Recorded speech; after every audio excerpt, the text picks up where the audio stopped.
namanya juga masih draft dan rancangan undang-undang permusikan, maka yang namanya rancangan itu harus dibahas secara bersama, mengakomodasi para seniman yang sebetulnya di draft undang-undang ini di pasal tertentu menjadikan mereka terbelenggu. Misalnya kayaknya seperti manggung itu harus pakai lisensi, promotornya harus pakai lisensi. Ini kan sebetulnya tidak mendukung kemampuan dan juga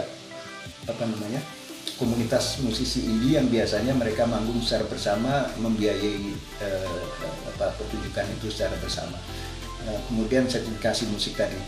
Kalau menurut saya sertifikasi musik itu sebetulnya bukan menyasar pada band-band besar atau penyanyi besar. Kita nggak mungkin untuk melakukan audisi atau menguji kemampuan Vina Panduwinata, menguji kemampuan bermain dari Superman is Dead, Sore, Efek Rumah Kaca, karena mereka ini sudah terkenal di luar negeri.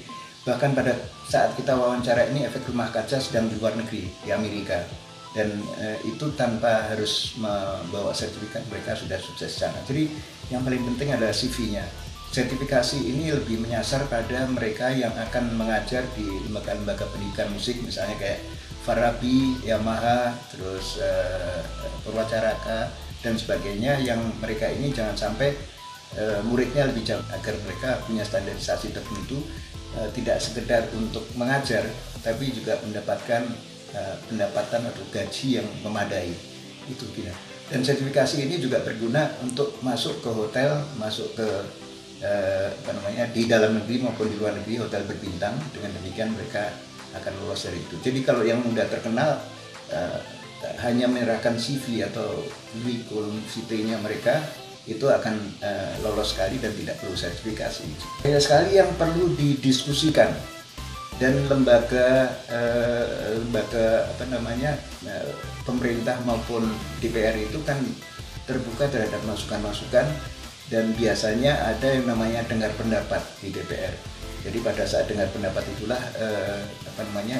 kita bisa melakukan usulan-usulan penambahan pasal-pasal baru, kemudian yang perlu ya untuk para seniman musik, kemudian juga penghapusan pasal-pasal yang dianggap pasal karet dan meresahkan masyarakat luas, dan juga diskusi itu meliputi penjelasan bagaimana di pasal-pasal tertentu itu jangan salah tafsir terhadap bunyi pasal yang bersangkutan. Misalnya contohnya tentang sertifikasi untuk para musisi itu.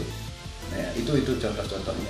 Jadi dengar pendapat di DPR bersama pemerintah maupun masyarakat musik Indonesia, terutama musisi, penyanyi, itu penting sekali untuk membenahi RUU permusikan. Namanya juga masih draft dan rancangan undang-undang, jadi belum diundangkan.